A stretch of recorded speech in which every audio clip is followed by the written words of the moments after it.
胖子，你干嘛？你怎么又抓住一个蝙蝠啊？呀！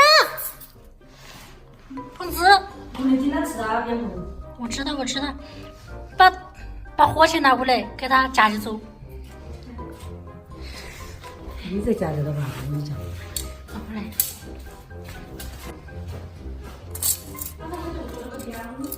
啊哈哈！又抓到一只蝙蝠，我真的啊！我捉着它，我把它放出去，把门给我开下子嘛，妈妈。又抓到一只蝙蝠，这次成功救下来了。凤慈，你真是很难从哪里抓回来的？啊！哎呀！啊！你别动！哎，你还打他！